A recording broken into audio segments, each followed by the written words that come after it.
Hello, guys, and welcome to the Shrewsbury Biscuit podcast. And Happy New Year to everybody. It's our first recording of the year, so happy 2022 to everybody. I'm joined with my co-host, Amy. How are you, Amy? You good? Hi, Alex. I'm really good, thank you. Yeah, awesome. I have to say, by the way, I've had a few really nice comments about you and how you are on the show. So thank you for joining the show. You've had a really good positive. Another hen. We had a really nice meeting the other day, and it was really nice to hear some of your ideas. We were firing ideas back into it. It's just breath of fresh air. But I'm really looking forward to working with you throughout the year. It's going to be brilliant. It really is. And today we're joined by, you're going to have to pass me that. I'm going to have to have a look at this. My camera's finally come out. I'll have a look at this in a second. But we did Drawn. You can see the bag just behind me there. With Cherie Gerard. But a collective of amazing artists, local artists, some from a bit further out. But it was an amazing 2 days where I got to speak to lots of great artists. I also got to spend 2 days sat next to our guest today, Gary Drew. You may recognise his artwork. If you just walk through town, you can see this giant flamingo on the Severn Social here. That's Gary's artwork there. And we were going to sort of dive into some of your work. But Gary, thank you so much for joining me for a proper feature episode. We're going to take our time to get to know you. Yeah, pleasure. It's nice to be here, and it's a good start to the new year. It is, and it's good sometimes to briefly look back. Okay, what have we done this year? What have we achieved, and what can we achieve next year? And that's kind of like what the philosophy I'm taking. I took a week, the first sort of week of 2022, the first week of January, man. I was just kind of like, oh God, what am I doing with this stuff? And then I just had this sudden spring of energy. Bam! We could do this. Let's do it. And start making plans. Yesterday, I sat on my laptop all day, and me and Amy had planned our events right up into August. Because it's nice to do that, isn't it? So what sort of things are you going to be doing? It's like lots of stuff. Like there's lots of events that happen. Shrewsbury's a party place. You know, we've got the 90s revival thing they're doing in June. We've got the flower shows returning. There's Kids Fest in February. We've got the Darwin Festival as well. The Darwin Festival, yeah. Is that in February? Yes. Yeah. Well, that painting's coming back for February, to go to the museum. Is that so I've got a couple of your bits here. Yeah, the monkey. The monkey. Okay, yeah. Bring that one up. So this is a piece of art that Gary was working on at Drawn. I was watching him make this art, and it's so beautiful. This is the monkey. It's fantastic. So you did this for the Darwin Festival in particular? It was in the exhibition, and then while I was doing it, they approached me and asked me if I'd be willing to let them use it again in February for the Darwin exhibition. Nice. So it was, it was like loosely based on Darwin because of the heritage of Darwin in Shrewsbury. And you can see Darwin smack bang in the middle with them on the T-shirt. But it's sort of like a little bit of a spin on it. With the painting, I've actually called the painting Evolution My Ass, as in a donkey ass. Thinking that if monkeys had have evolved, they'd have probably evolved and done a lot better job than what we have. And instead of Darwin holding a monkey skull, it's a monkey holding a human skull. So there's a few spins on that. And then every time looking at it, there's something different, isn't there, to look at? It's incredible. Yeah, there was what I've done is every job, every business I've worked for in Shrewsbury is actually the logo was on the painting. Really? Yeah, so I think there's probably about 8 different businesses on there. So that's so cool. Yeah, so you got the Soden Gallery where I sell paintings. Yeah. Tutu Bene, which is in the market. House of Yum, which is in the market. The House of Rising Sun. Say Cheese. House of Beauty, the Anchor Inn. So there's all places that I've worked at over the years. I love that you've done that. Yeah. That's what I said. You can literally walk around Shrewsbury and see Gary's work anywhere. Like, I'm sort of like adopted. It's like my adopted hometown now. In fact, I've done more work there than anywhere else in the world. Really? Yeah. Is that through word of mouth, or what's your Shrewsbury connection?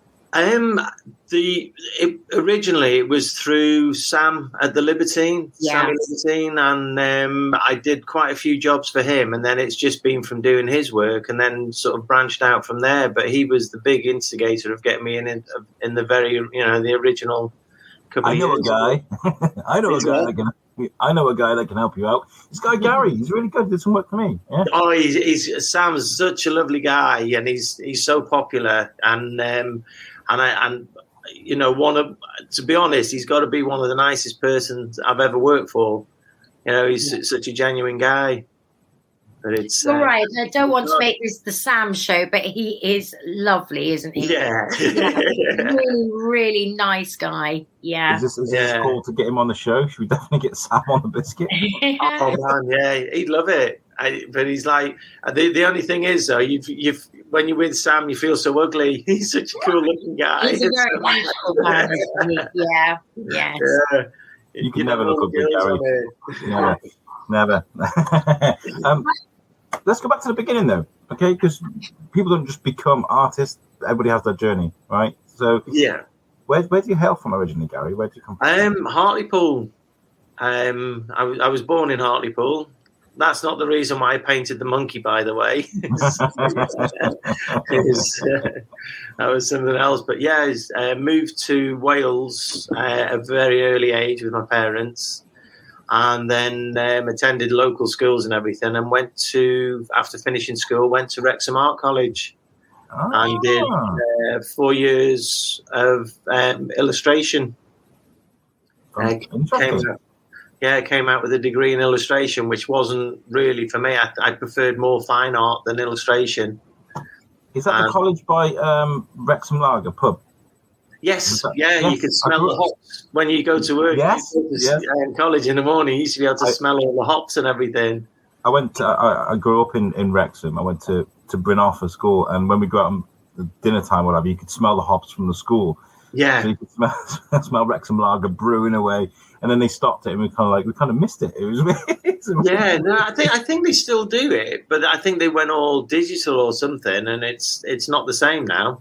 No, so yeah, Wrexham, that's cool. So after you get an art degree, right? So you've got this thing now. I've got it.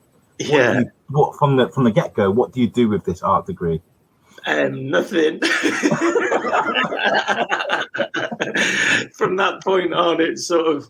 I think what happened was most of the people that I was in college with headed down to London, and it wasn't for me. I couldn't do London at all. I just couldn't get my head around it, and I was probably a little bit of a home bird, but at that time, and I couldn't do London, and I didn't like the sort of like the lifestyle. They were talking about. It sounded stupid, but the things I remember they were saying about getting paid, and you get paid so half in money and half in speed. And I was like, what? And they were like, yeah, you get half money, half speed, because you need to be up all night to do the jobs. And I thought, oh, this isn't for me.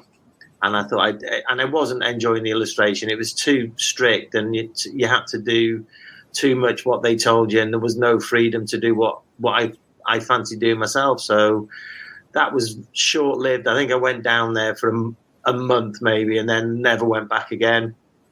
Wow, that's really interesting. And then I tried to do the art that I wanted up until I gave myself till the age of 30, and if I hadn't made it by 30, then I was going to stop painting altogether and get a proper job. And but during that time, I'd done lots of other jobs to subsidise my painting. A lot of bar work. I'd actually worked at Camp America for a while, and I actually became an au pair in America. I was the first male au pair, legal male au pair. Really? I did. I was the third one to apply, and the first one to officially do the full year, and then had a write-up in Time magazine. That was in 1986. The year I was born. I'll give that. Yeah, and I was a male au pair. So yeah, still in touch with the family. Wow. And the guy that I looked after now, he's actually got children a little bit younger than my children. So it's how really, nice. really bizarre. He's got 2 girls, I've got 2 boys. And this is what I got about you when we sat, because we did just spend the whole day together just chatting away. And you've got just this rich history of these like amazing interactions that you've had. And I mean, this is a really cliche question to ask, but does it kind of help with your art and how you make things when you've had so many amazing life experiences? You can I think so. Yeah, because I think when I was doing the au pair, I had nothing to do in the daytime because the child was in school. So I was painting, and I was at a local polo grounds, and I was painting the people at the local polo ground, and it turned out to be Susie Brantes, Sarah Ferguson's mother, and all that time. You know, that it was Gary. Yeah, but they were really nice people. So I was mixing with all them, and that got me into horses. And then when I came back to the UK, I sort of got involved with the fox hunting, which was really bizarre because I think when people are looking at it and they get all the negative press and everything, there's more to fox hunting than just like going out and killing a fox. The whole time I did it for 2 or 3 years, I was with the fox hunting. They never killed a single fox. It was all about just the ride and just the whole thing about it. But there was the actual fox hunting was pretty much negligible. There was, no foxes were harmed in the making of the paintings. It was crazy. Yeah, it's quite a delicate subject, isn't it? Yeah. But the countryside, the colours, the horses and everything were just amazing to paint. Yeah. But then I ended up leaving that because that wasn't doing much. And then went into different types of painting. But then I did get to 30 and I didn't make it as an artist, and then started fitting children's play areas. But then while fitting the play areas, ended up painting all the cartoons on the walls, which then changed my style of painting and got me into something else. And I think I fitted the play areas for 2 years and then had to leave because I was so busy doing the painting. But then travelled all over. I think from that point, travelled all over the world then, painting different things. Children's play areas, which then got me into children's laser arenas. And then, as I say, like being Australia, America, China, everywhere. I always remember I lived opposite a play area in Dawley in Telford, and the garages, the back there, they had this really nice sort of, I think it was Darwin themed. It was Darwin themed, like just huge painting and Muriel, and he said Muriel. And it does add something to it. It really does. Like when you've got this play area with this amazing piece of art you can look at and get inspired. Oh yeah, really great idea. Yeah, I've done a few. I did. There was some in Telford that I worked on. I can't. Rory's it was called, but I think they had a bit of they had a bit of a problem because the artist that designed it originally had ripped off the cartoon characters from a yogurt pot. And it turned out that the yogurt factory was just round the corner from Rory's, and they saw the artwork on the building and went and sent him a letter to say you had to get the characters down. Oh my gosh! I think that happens quite a bit, though. Because especially when you're working around the world. Because I know you have literally just been around them doing artwork. There's some countries that are a bit more loose on their copyright laws and stuff. I think it's a lot of times I've been to places and people have asked for Disney and Marvel stuff and things like that, and you paint it. But I'll say if that's what you want, I'll paint it. But if they come along and say you've got to rub it out, I'm not. I don't want anything to do with that. Yeah. But I think they've been okay as long as you don't say we have a Marvel laser arena or a Star Wars laser arena. If you just say it's a space arena, then that's fine.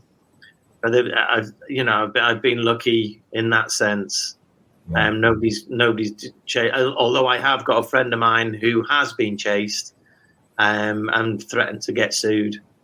Wow, what's a scary thing to go through, I imagine. Yeah, that was for a motorbike helmet for Max Verstappen. So don't pay Max Verstappen helmets. Yeah. Well, it's very big at the moment, isn't it? He's just won the world. Controversial. You can't even do his name. You can't even produce his name. Really? That's how bad it is. Yeah, they'll have you for putting his name on it. Yeah, that's insane. That is insane. What's the first instance of when you're like, okay, I'm going to Europe. Did obviously they contact you first? You didn't just walk over there with paintbrushes. Like, I'm going to paint. You got commissioned and then you went over there. But what did that feel like? Your first time going abroad to do artwork, where it must have felt amazing to be able to do that. It was great, but it was a lot different as well because at that time, what I used to do was I'd put my paints in a case. So I carry my paints, compressor and spray guns and everything in a case and take it on the plane with me and pay excess baggage. And it used to cost me, I remember at the time, it was about £350 for the flight and it was about £350 for the excess baggage because of the weight that was in it. Wow. Yeah, but the company used to pay and I used to just ship, carry my stuff each time I went. And it's all changed now because I've got I do regular places, so I've got a box. I've got a box I had a box in America, a box in Australia, and a box in Norway, and that's got spray guns in it, compressors and everything, and they just ship it from wherever I am. They'll just ship it from site to site. That's it. That's brilliant. It's like a save point in a game, in a video game. It's great because I just turn up and everything's waiting for me. Oh, how? That's very effective. Very effective. That's really good. So how? I mean, obviously, COVID has been I nearly swore then. Oh, yeah. Nightmare. That was 18 months with no work and very little pay because obviously I'm a limited company and they didn't pay dividends. So I've had a absolute tiny amount of money. In fact, the money that they were giving me was just about covering my gas and electric. And I've had 18 months of that. So just before Christmas, it all lifted and it seems to have gone. But it was literally everything closed because I'd started selling paintings through the gallery and all the galleries shut. So there was no income whatsoever. Absolute shock. I mean, like the arts industry on the whole got affected. And this is why we switched to Biscuit. We kind of wanted to help the arts a little bit. And we did have it to get up there and sort of speak to local artists and things going on. We spoke to Viv Kelly, Dance School. We spoke to lots of people that were struggling throughout the time.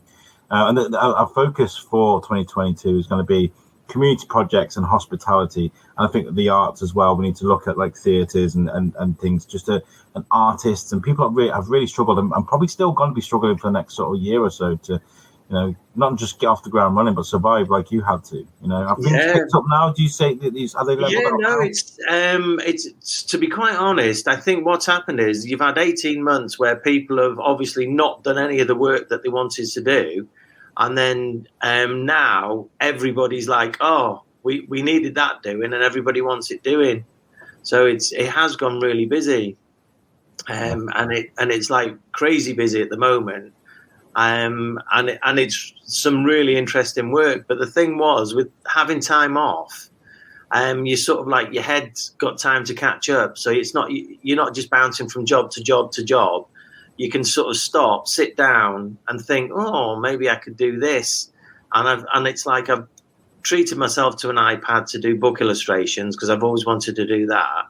I've also looked at doing prints, limited edition prints of my work. So I've been able to look at sorting something out with that. So it's sort of things that I've been trying to do for the last 10 years. I've actually got time now to sit. I've had time to sit down and go through things and work it out and then decide how to do it. So it's just this year now is putting all of that into place. And then hopefully by the end of this year, it should be a lot different year to what it has been.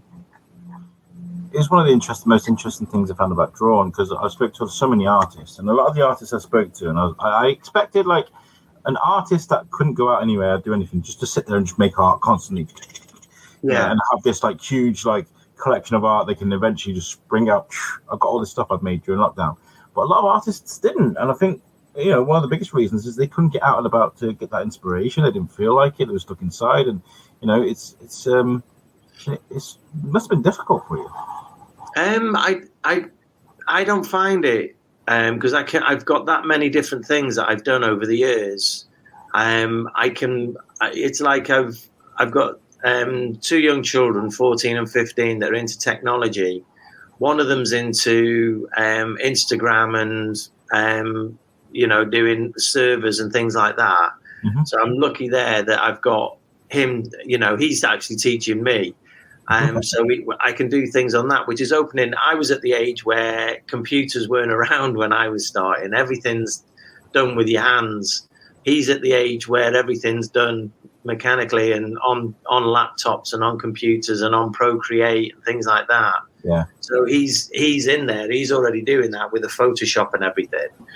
So I've sort of like been with them and messing around with, and trying different things out and different techniques, and it's sort of bringing my artwork up to the 22nd century type of thing. So it's it's really important. Your stuff is so beautifully visual. I mean, I've got some pictures. By the way, I got to say, I went on the Severn Social Facebook page to get some of the pictures of you doing work. And whoever does the photography for the Severn Social, hats off to you, because they're an amazing photographer. So here's your work here at the Severn Social. Oh, yeah. I love that so much. There's a close-up there of Darwin. I love that you've got this modern guy's body with the tattoos, and you got Darwin. Like, I love. What did someone design that for you, and you go for it, or no? It's just we'd had bits, and I was basically just left to my own devices. And the worst thing about it was, you go in with something like that, and you've got like 10 days or something to do it. And then the first 3 days, you're like, oh my God, what shall I do? But then when you get to day 10, you're like, I could spend another month here easy and just keep banging out some really amazing stuff. And you sort of get into it and the mindset of it. And then all of a sudden it's like, oh, I can't do that. So, but Sam's had me back a few times and just added to it. I love that. There was the puppet. Is that Marilyn Monroe? I think it's a mixture of Marilyn Monroe and Madonna. I love it. I think it's so brilliant. Is this from the Severn Social as well? Yeah, that's a Severn Social. That's Tapau. What's her name? Carol Decker. Carol Decker. Yeah. So the idea of it originally was all the stuff on the wall was associated with Shrewsbury, and Carol Decker lives in Shrewsbury. And Darwin obviously was born in Shrewsbury, so it was all. And I think there was flowers further down, which was to do with the Shrewsbury Flower Show. And the flamingo for that famous Shrewsbury flamingo, yeah. Yeah. I've got to say a shout out as well, because I was panicking. I was like, I need a picture of that bloody flamingo. I can't find it anywhere. So I put on Facebook, can somebody please say so? Sam Budden, who's a good friend of mine, sent me from Google Street. So that was really funny. That was really funny. I just love that, and I love the woman Gretchen Dan, and I think I feel I know her, and there'll be lots of people in Shrewsbury that feel the same, because the route into Shrewsbury is always Frankwell, isn't it? Well, to get anywhere. But the girl in the photo is what happened was the designer phoned me up and he said, we need some girls to go on the wall. And my friends turned up that night with their daughters. So that's right. That's one of his daughters. The other daughter's inside. I just love it because I watched it. I watched her as she became, because I have to drive that way almost every day. And it was amazing. At first you sort of think, no, I don't get it, because it wasn't complete. And every day I would see a little bit more, and it's like, oh gosh, okay, yeah. And I think her slippers are my favourite part. You can't see them now. They put a bar there. so you can't. I know, yeah, and I love her slippers. Well, I still do, or furry sliders, whatever they are. Yeah. She's got a real personality, and I think for everybody that regularly drives past there, I would imagine everybody gives her a personality. Well, she lives in Wrexham. She lives in Wrexham, and she's a really good ice skater. She skates. I think she actually skates for maybe the UK team or something like that. Wow! Yeah. She's very good. Has she had her photo taken in front of her? In front of him? She has. The parents came down and took a photo. Yeah. I think when she turned up with the slippers on as well. I just love it. She's just she sums up femininity because she looks amazing, but she's also comfortable in her footwear. I love it. I have to say, Amy, hats off to you for being in the Severn Social and being in the state of mind where you can actually appreciate the art. Because I remember the last time I was in there, it was a bit of a blur, I've got to say. So you can stand back and really slowly look at the art. Yeah, I've learned over the years how painful a hangover is. I can't do that to myself anymore.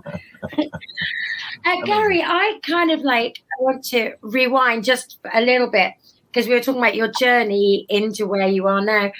So at what point did somebody say to you, was there a favorite teacher or just an adult who said, you know what, Gary, I think you actually could do something? Because I think you and I are a similar age and you very much had to have a proper career, didn't you? You were either, you became a builder or an accountant or a nurse or a doctor. No, it was my dad was an engineer and he worked for Pilkingtons and he left Hartlepool. He did really well. He got himself out. He was on the docks and everything. Ended up as an engineer. Got to Pilkingtons in St Asaph, and then worked there. And then decided it wasn't for him, and that was like a job set for life. And he was like, "No," he says, "I'm not doing that." He says, "I don't even enjoy it." He says, "I can't do this for the rest of my days." So he left and became a landscape gardener and sign writer. And he was doing sign writing from that point on, and he loved doing artwork and things. And he was saying that, just do whatever you want to do in life, because you're working, you're going to be working most of your life. So if you're going to do something most of your life, you might as well enjoy it. He said, it's not about the money, it's about whether you enjoy it or not. So I think he was a big influence on me doing art. I've never, I've scraped by. I managed to pay the bills, and it's always been like that. I've got to the conclusion that I'm never going to be rich. I just get by. I'll probably never retire, but then again, I'm in a profession that most people retire to do, and I've been doing it forever. So I've got a bit of a head start on everybody else. So I've probably never even worked. I retired when I was 16. So I just started painting. So it's, I think he was the biggest influence, for me to do what I'm doing and do what you want to do rather than what other people want you to do. Absolutely. And I love that attitude. Yeah, Alex knows that's my attitude in life. Definitely. Yeah. But I don't paint for anybody else. I do paint for me. And I think, like when people, if they say to me that's rubbish or anything, it doesn't offend me because probably most of the time that they're probably right. But everybody likes different things. The right mind's going to tell you that. Okay, we need to. Somebody said it a couple of months ago. Somebody did tell me a couple of months ago that it was rubbish, and I was like, okay. And they were like, "Are you? Does that not bother you?" Yeah, this art is terrible. I'm covering my eyes now. The audio. I just said to him it was his opinion. I was like, it doesn't bother me. And then he said, "So you're not bothered?" And I was like, "Are you trying to get a rise out of me there?" I said, I've been painting for years. Yeah, I said, I've been painting for years. I said, your comment there doesn't even register on my annoyance scale. It's like, doesn't bother me. I said, I don't paint for you. I paint for me. For the guys watching on YouTube now, I'm going to bring up some of Gary's artwork now for the listeners at home. We'll try and describe them, and this is proof that Gary's work is bloody brilliant. Okay, so we've got Freddie Mercury right here, which I love, by the way. Was that a commission, or did you just decide to paint Freddie Mercury? No, I'm working with Jonathan at the Soden Gallery in Shrewsbury, and what he did was he come up with a rough, loosely based image and said, like Freddie, and then like we need to involve, get some of these things in there. So really, when you look at these, it's like Freddie Mercury, but it's a story of his life in the background. And different things, and the bit with a cat is that was his cat that he was into, and then there's bits of album covers on there, Fat Bottom Girls and everything. The Queen's Head, which was the Queen. I think there was a link to Diana on there as well, because he dressed Diana up, and they went to a bar, which I think. It's the tavern, something Royal something tavern, and he took Diana there one night dressed as a man. And when he walked in, everybody was like, "Oh my God, it's Freddie Mercury," and not realise that he was with Lady Diana. Wow! Yeah.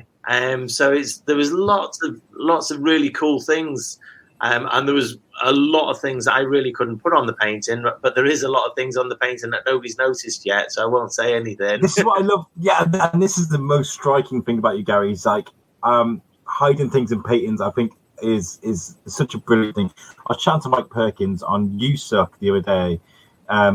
Mike Perkins, who drew, he's a DC artist. He's doing Swamp Thing at the moment, but he's also worked with Judge Dredd and Marvel and stuff. You may have heard. Yeah. He's worked with me as well. Yes, now, you can see that. Yeah. Here he is. If you look closely, there was a little Batman on the monkey's arm, just above Snoopy's head. Yeah. There, and Mike Perkins did that. And I was talking about, can you like leave like Easter eggs in comic book paintings and artists, pages and stuff. And he's like, you can do that. You can hide things, but you got to be very careful, because if like Marvel see you writing penis or something like in a hidden somewhere, you're probably going to get fired. But he said it's a good thing to do. I've just sent you Mike Perkins' drawing on it. Yes, there we go. I'll upload that now. He's such a lovely guy. He really is. He really is a nice guy. Yeah. I'll upload that now. How do you stop yourself, Gary? Because I'm looking at all the backgrounds, and there's so much in there. How do you stand back and go, right, enough? Because I've got to stop myself, actually, because I think on that one you've got Charlie Adlard. Yeah, you got in the bottom right, and I put it on, and Jonathan said to me, he goes, "That's really cool. You put Charlie on there because he'll be coming to the gallery." And I was like, and that was like, I had to contact him because I hadn't asked his permission to do it. So I had to. I emailed him and I said, "I'm really sorry." I said, "I've put you on a painting and some of your artwork on a painting, and I haven't asked your permission." And he texts back and he went, "Oh, that's really cool. Thanks." So I've not really met him to talk to, but another genuinely nice guy, I think. He really is. He's a good guy. This is a picture, by the way, for the audio listeners, of Charles Darwin's statue that's sat outside the library. And behind is all sorts of graffiti. And this is my favourite piece of yours, Gary Bo. This is the one I'm going to own one day. And you got Banana Man on there. You got Pac-Man on there. You got the Beano, Dennis the Menace. Charlie Adlard's face is on there. It's brilliant. It really is one of my favourite pieces of yours. But yeah, that's the perfect example, Amy, of you saying, when do you know when to stop? Because there's so much crammed in here. And I bet there's bits in there that, like you said before, that people haven't even noticed yet in this. Yeah, I think so. Not so much in the backgrounds, but not so much on the characters. There is on the Darwin one, because everyone keeps asking me, what's a beagle with the monkey one? Yeah. Oh, yeah, I was wondering that. Yeah, everybody says to me, why the beagle? Because he went on the Beagle. He went on the Beagle, HMS Beagle. Oh my gosh, yes. Yeah. it's like, yeah. So, but there's things I put in there sometimes. I don't know where it's gone to blue, but there's a picture there. Yeah. Have you got a favourite that you've done? Your favourite, Gary? What's my favourite? I think because when I was in art college, they said to me, never put the subject matter in the middle of the picture. And I was like, oh, right, okay. And then I used to say to them, if they told me you couldn't do anything, I'd say to them, why can't you do it? And they said, you just can't. And that's no good to me. If somebody tells me you just can't, I've got to paint it then to find out why you can't. So I did a painting, and it was on my Instagram page. I'm not sure if I can find it. And it was of a guy on a horse. And it was I painted him smack bang in the middle. And it was one of those, and I just thought to myself, oh, I can see now why you weren't supposed to do it. But I persisted with it. I think I persisted with it for a month. And then I finished it, and I think that's probably one of my favourites. I can imagine that's you, that's because of you. You told me you couldn't put it in the middle, so it's in the middle. It's in the middle. You can do a cross. It hasn't actually, on the picture, it hasn't actually come across. I'll see if I can send it to you, but it's not come across as it should have. Is there while you're doing that, Gary? Are there any artists? Because I'm going to bring up this thing there. Who is Banksy? I love that. Are there any artists that you'd like to work with? Is there like? I've worked with a lot of artists, different artists, but for different things. But I think I wouldn't say I'd like to work with artists, but there's certainly artists that I'd like to have some of their artwork. But I'd rather. It sounds daft, but I'd rather swap. If they like my artwork, I'd rather swap a piece with them for a piece of theirs. But I don't, I don't believe in buying it. Not that I don't think their artwork's worth it. I probably couldn't afford their artwork. But it's, if you had a mutual respect for somebody, it'd be nice to swap a piece or something. Yeah, a bit of mutual respect there. Yeah, you doing your own thing. Yeah, and it's a bit like that. And I won't let the wife have any artwork on the walls unless it's mine. If she sees something that she likes, I'll say, well, I'll just paint it. And it's so if she and prints and things, I'll just say, I'll just paint that. So if she finds something, that's the one. But there's a bit missing. You see, it's squared it off, but it was actually longer to the right, so that it's the same distance. And the guy is literally smack bang in the middle on the original. But it was an oil painting. It's about 4 foot by 5 foot, I think. There's a big contrast in your work, isn't there? Massive, your work. It's different sort of times, different periods, and what I thought would have sold at that time or period, and it's not always panned out the way I thought it would. Are you constantly experimenting with different disciplines and stuff then because of this? Well, I just at the moment now I'm doing a painting at the moment of the cyclist which one is it? Mark Cavendish. So I'm drawing Mark Cavendish at the moment. I was doing the monkey, finishing that off the other week. I'm set to go to Norway, and I'll be painting a laser arena in Norway. Nice. So it's like the work is just, and then in between all that, I'll be looking at doing some cartoon characters for book illustrations. So I've got a lot of, varied styles, and they are varied. They're all over. But then when I do the big oil paintings, I mix all the styles up into one picture. I mean, I'm thinking about Matt Sewell here because obviously he does the murals as well, and he does the bird books, right? And I didn't ask this to Matt, so I'll ask it to you. And you are an accomplished artist. You're very good at what you're doing. But how difficult is it to go from something on a big scale, even if it's a canvas, to something small in a book? I mean, is that something that's easily transferable? Or I've never had a problem with it, because my dad, as I say, was a sign writer. So he knew how to expand things and reduce them. And then I've got a projector, and I use a projector massive, and I get slated for it all the time. I get these real artists. Oh my God, I can't believe you're using a projector. That's not real art. You know, and I'm thinking, but all the old masters use some sort of projection machine. All the old masters used it. They all used to project. You know, they had these pinhole cameras and everything that they used to use. So that they've all done it over the years. It's just, I get a lot of my work because I'm fast. And the reason I'm fast is because I use a projector, because it saves so much time.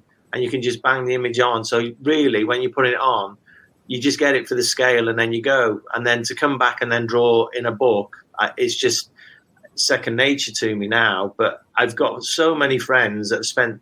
a friend of mine who was a mural artist who became a tattooist, and then he told me he was going to paint his kid's bedroom, and then 2 days later he phones me up, can you paint this? I can't do it. And he started off as a mural artist, and now he's forgotten how to do that big because he's been doing tattoos and his head's just like that size and he couldn't do it. So it wasn't a dumb question then. Fantastic. I can get round it, but I know a lot of people who can't. Yeah. You know, I've actually had friends of mine who come to help me, and they've been painting on like amazing paintings on a sheet of A3, and then I said, right, just paint on that wall there, thinking it's common knowledge, and then all of a sudden they're painting something that's the size of a stamp, and you're like, what are you doing? You know, you got like a 3-meter wall, and they just can't get their head around it. It's something I learned, like, because I mess around with, like, because I make all my own logos and stuff, and design all my own stuff. It's quite fun, and sometimes I can get lost into it. We spoke about that at Drawn as well, how you can just get lost into art. But I remember I was vectoring a logo, so I was zoomed right in, and so I was vectoring all the art. I was redoing all the lines and colouring it all in, and then I zoomed out and I was like, oh my God, you can't even see what I've just spent 3 hours doing. And that's what I'm talking about with scale. Sometimes it's difficult because you can't see what it's going to look like when you sort of zoom out. Like I imagine, like you know, on the Severn Social, like you said, doing a big thing, you think it's absolutely enormous, and you step back and, like you said, it's like 3 feet tall. It's I think because I've always been limited with time, and it was I had so much time. Usually, what they do is they'll phone me up. Companies will phone me up and say, right, got a great job for you. It's 4 weeks, and this is the budget. And then all of a sudden they'll phone you back and they'll go, oh, the problem is we've overspent. Now we still want that work doing, but we've only got 10 days and a smaller budget. And I was like, all right, so I'll go in and do it for the 10 days, but I've still got to make it look like it was 4 weeks work. And I've paint the wall black and do one little brick. I've developed styles now where I can make something look a lot busier than it actually is, and there's more detail in it than there actually is. Yeah. And I think with doing all the different types of things that I've been doing, you sort of like find out lots of different styles and techniques and everything. I found some pictures of the stuff you do at Turtle Doves, and this is a picture I got off the My Shrewsbury website. So this is the credit goes to them for this picture. There's Cherie Gerard there in the background. Oh yeah. This is what you did at Turtle Doves. Is this Turtle from Turtle Doves as well? Is that Turtle Doves? That's from there. That was you can't really see the scale of that, but if I was stood by it, I probably wouldn't come up to the turtle's belly. Wow. It was a huge thing. I think there was another one there with the light fittings. I couldn't find. Just very quickly, I quickly scoured. But Cherie Gerard, for the people that are listening audio, there's a giant bee on the wall, and Cherie only just comes up to the legs of the bee. That's the size of this thing. It's massive. That was painted on a scissor lift from a scissor lift. Wow. And I couldn't do that.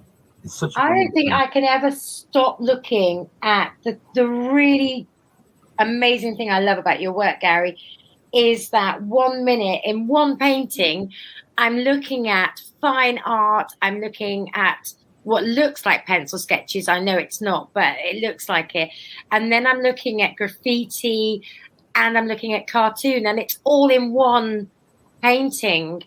And I that's all from a complete amateur eye, I know, but I love it. It draws you in, and I can see why you get asked so much to do your mural work. It's captivating, actually. I really love all of the stuff.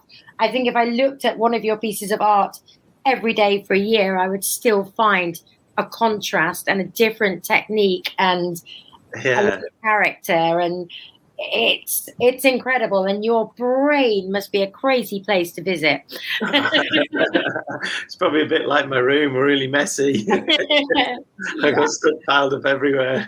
No, it's I can't stop looking at it. I've got your Instagram up on my phone while we're talking, and I just keep falling into your. Well, there's some big ones there. The ones with the racing cars, they're pretty big. Yeah. And then I found one of your dog. Oh, that was that the Doberman? Yeah, Bob. Yeah, that was the dog. Unfortunately, died 10 years ago, and my wife was keep asking me to paint a picture of the dog, and I was thinking, yeah, I'll do it, and I finally did it. And that was probably during lockdown. But it's been 10 years in the making. That one, that was an oil painting, which I'd not really done what I call a proper oil painting for a while, because I've always been playing around, doing more airbrushing and things. Oh yes, I can see the racing cars now as well. Yeah. Guys, if you're listening, you need to go and check out. It's Gary Drew Artist. You can see it's a bit blurry, that picture. It's just the way Facebook has rendered it. Thanks, Facebook, as I've downloaded it.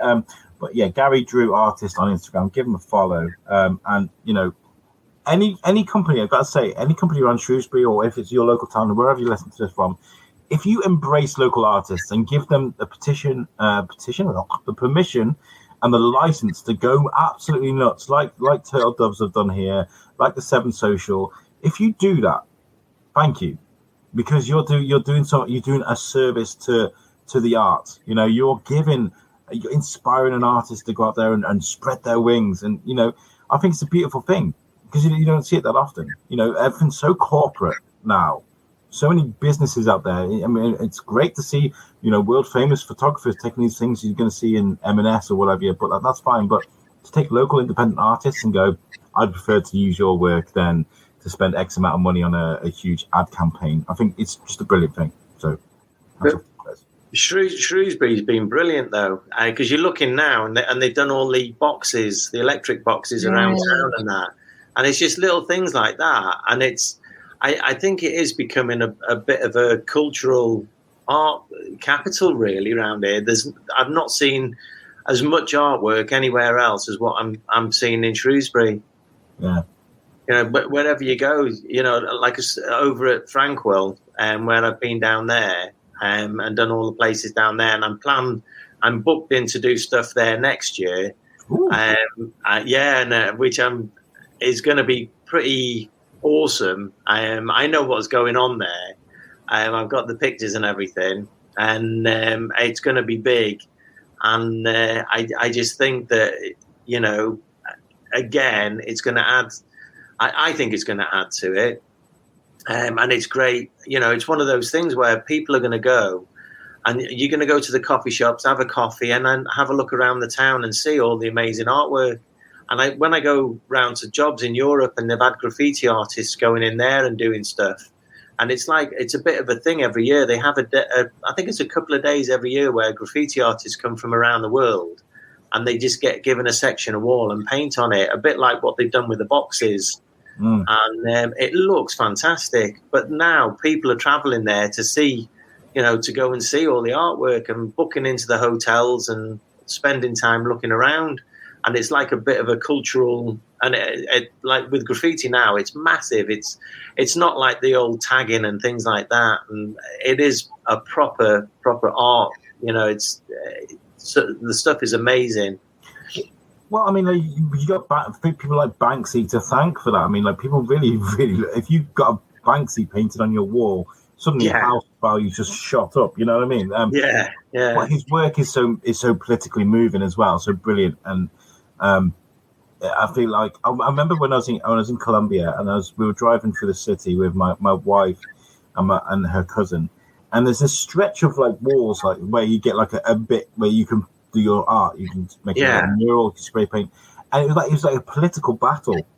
They would argue their political points via art through these amazing murals, and it's amazing to see. You know, some people would be spray painting about repression, some people would be spray painting about riches and going out there and earning it. It was just so amazing to see, and that's how we should be arguing about things, guys, not on Facebook. It's a bit more permanent. True, yeah. Have you done any mentoring, or is there any sort of plans? Can you do that? Can you sort of teach people how to be successful? Like when I go to do the jobs and things, people have often said, how do you do that? And I've actually gone on and taught people. You know, like I'll show them. It doesn't bother me. I'll show them how to do it. And I've not really had classes. It's just if somebody comes along and says, "Oh, can you show me how to do that?" and I'll show them. I don't mind. And it's, I think at the moment, I used to have people working for me, but I've sort of done away with that now, because you spend more time making sure they're working and you end up not doing the work yourself. You become a manager rather than an artist. And I never set out to be that. So, as I say, if I'm on a job and somebody wants to learn something, I'll show them how to do it. And if any famous artists want to come along and scribble on my painting, I'm quite willing to do that as well. I gotta say, that was one of the scariest things I've ever done, Amy. Right, we were drawn, and Sheree was like, "Here's a pen. There's a huge white wall downstairs. Everybody's drawing on it. You've got to draw on it." I was like, "What?" I'm speaking to it looked okay. I saw that as well. Yeah, it's quite impressive. He's an amazing little artist. Amazing little artist. You guys amazing little, bless you. Amazing artists. And then they were like, "Oh, do something." So I did like my standard cross microphones and a cookie in the middle. It was probably. I thought that was so scary, though. It was you can tell where it was. There's one good thing, and it looked circular as well, which I was impressed at. Oh, nice! Thank you very much. It's not easy doing a circle. See, I won a Blue Peter badge for my art when I was young. So, oh, you're the most famous out of all of us. I was going to say you might be world famous, but do you have a Blue Peter badge for your art? I tried so many times. I was so proud of that moment. I don't think I've ever won anything. It's like.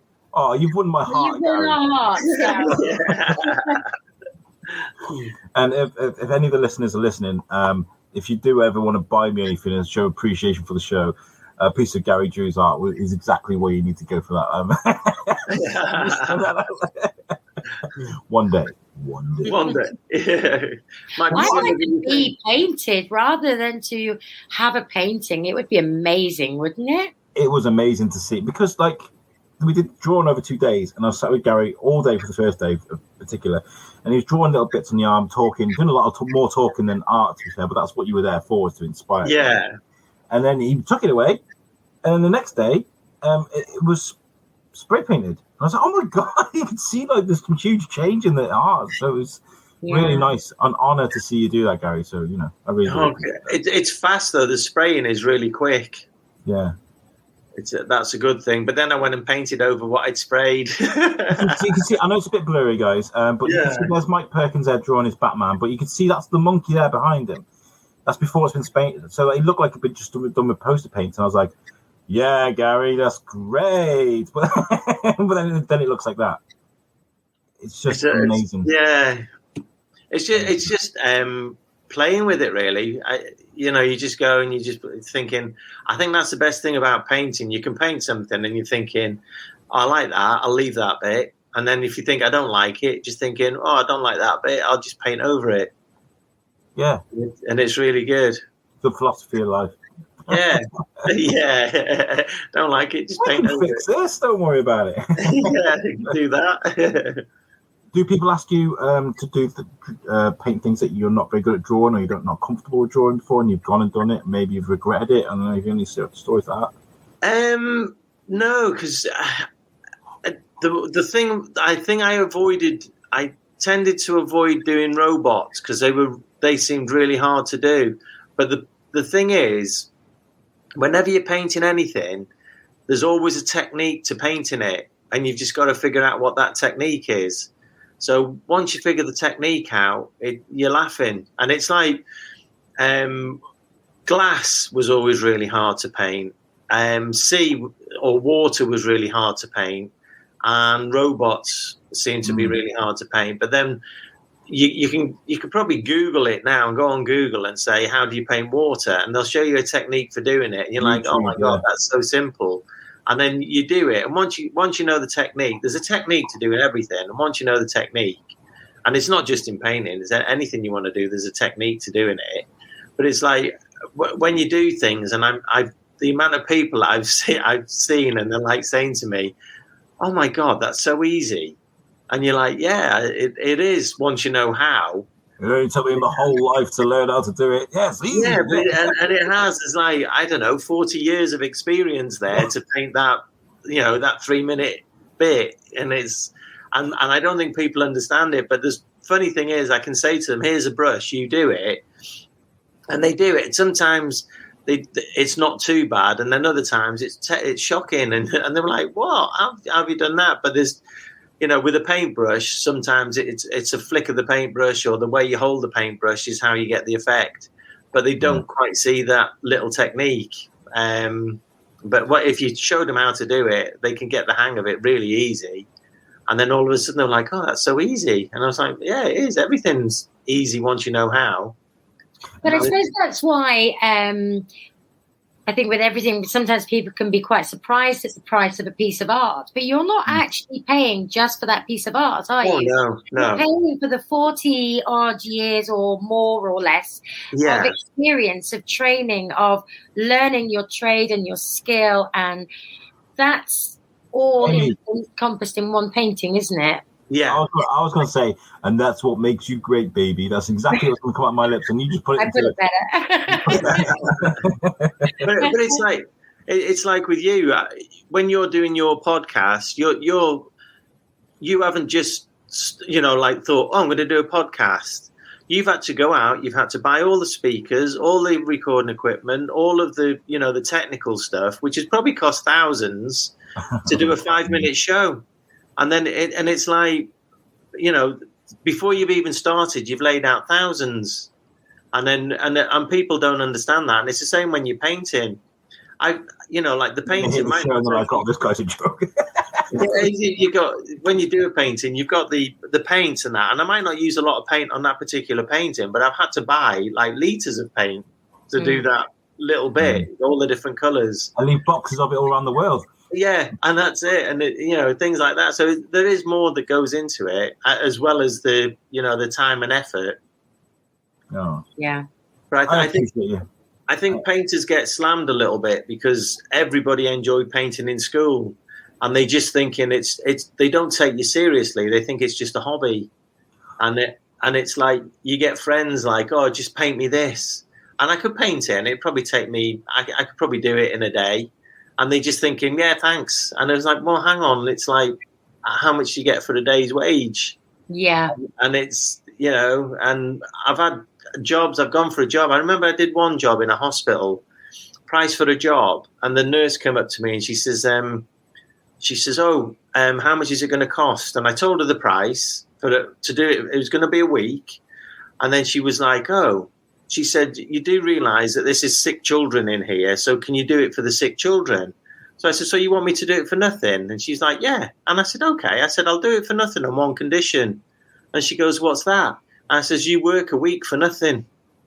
And she said, but this is my job. And I'm like, and this is my job. Yeah. And I said, if you do a week's work for nothing, then I'll do this mural for nothing. And she wouldn't. So, there's a thing, isn't there? this was for cake makers, but it's used in all professions, that somebody will complain that how can a cake cost so much when the price of eggs is only that much, and so the baker passes them a bag with just eggs and flour and milk and butter, because that's exactly what you've paid for. You haven't paid for my skill, my talent, and my knowledge, and that can be put into everything, can't it? That bag of eggs and butter. No, definitely. Yeah.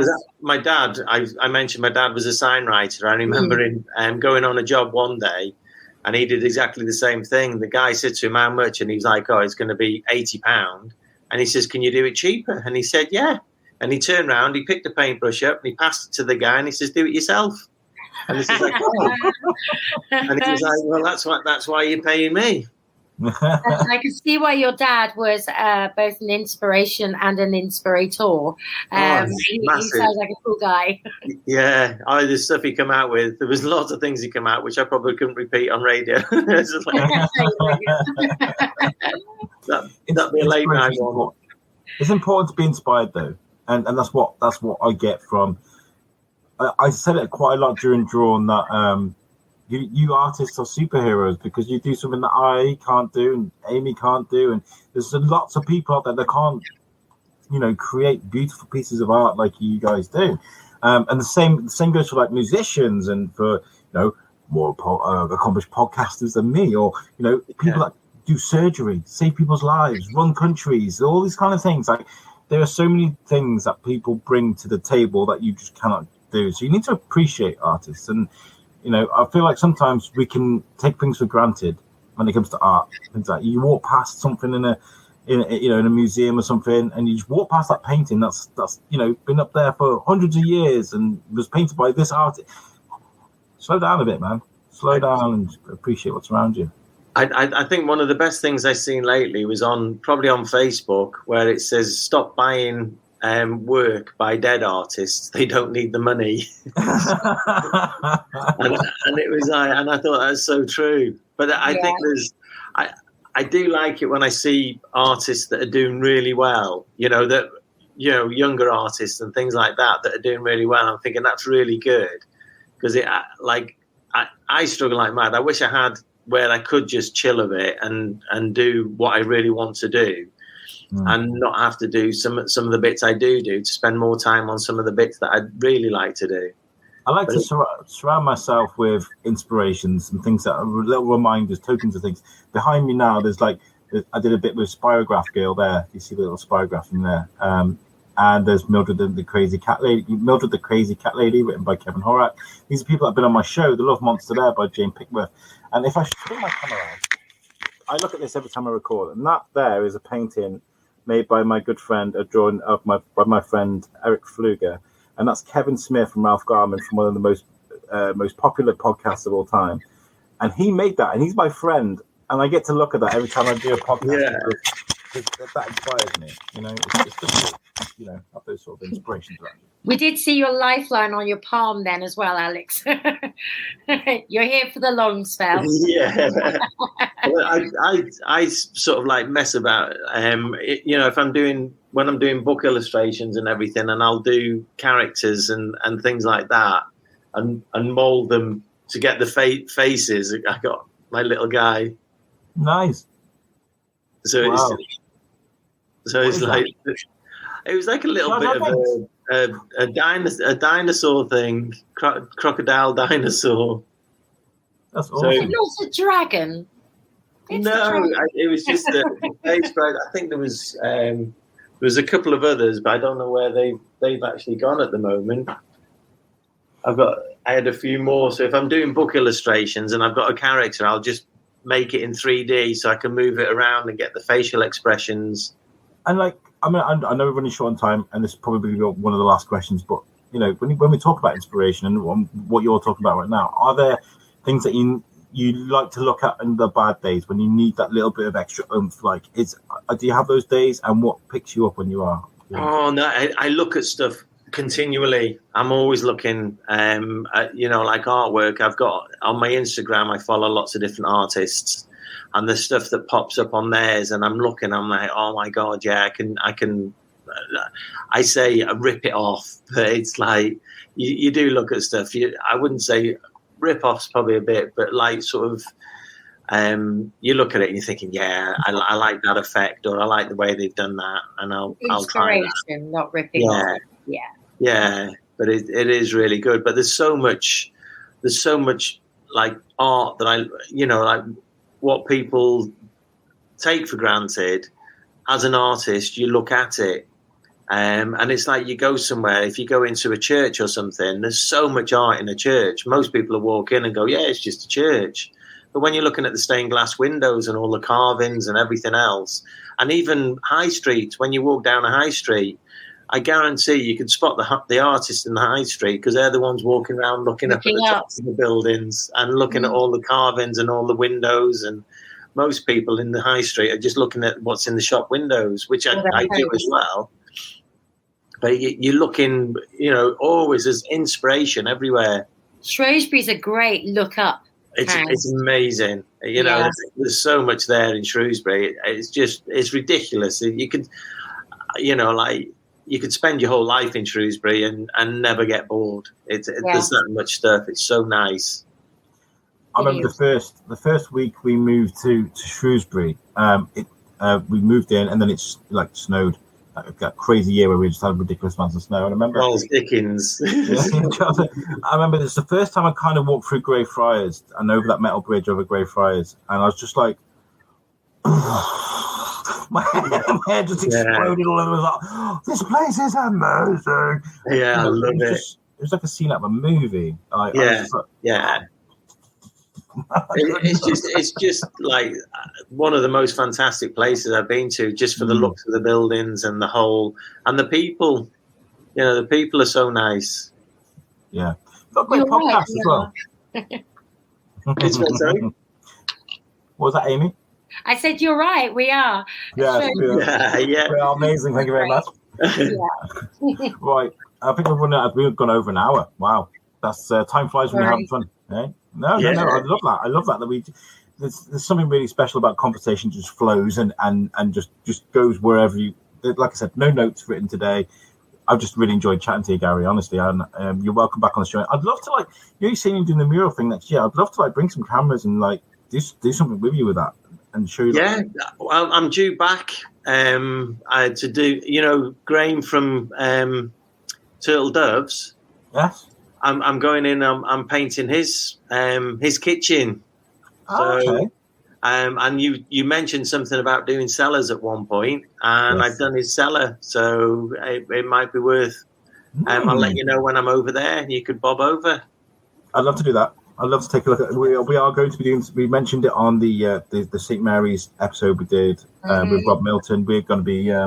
That's what came today. You saw me collecting a package off my wife. It's my new camera, so we can make proper professional vlogs now, and we're going to be connecting a lot of the sellers together. So film me crying in fear in dark cellars, because I'm really scared of things like that. We'll have the professional. This is a cellar in Shrewsbury, and here's Chris. And in the background, you have Amy going, "Oh my God, no! Oh my God, no!" I'll have to do lots of bloopers and bleepers on that filming, because I will swear a little bit. Right. Okay. I want to tell you guys about our. Have you got a website as well? Can people buy commissions off you, Gary? Tell people about you. How they can. There's a rengallery.com, which is RENN gallery.com, and then there's I've also got GaryDrew.com. Yes, and also as well the Soden Gallery. You can people still buy stuff from the Soden Gallery? Yeah, Jonathan at the Soden. Yeah.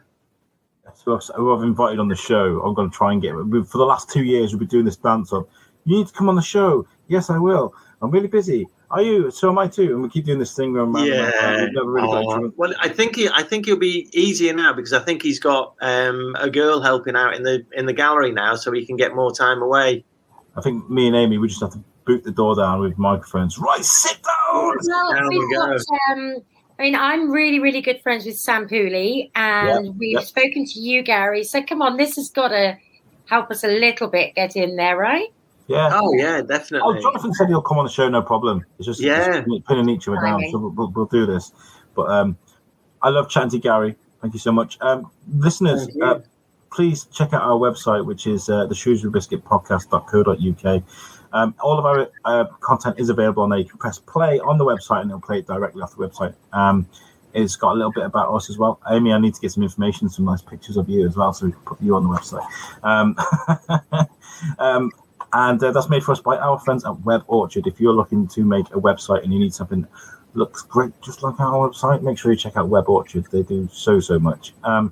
Gary, you've been an amazing guest. Thank you so much for speaking to us. And Amy, as always, your input is just amazing. I love having you. Thank you. I've loved speaking to Gary, so it was easy. Yeah, thank you very much, both of you. Okay, both of you stick behind. Once we finish this, we'll have a chat before you. But for now, guys, peace out. Take it easy.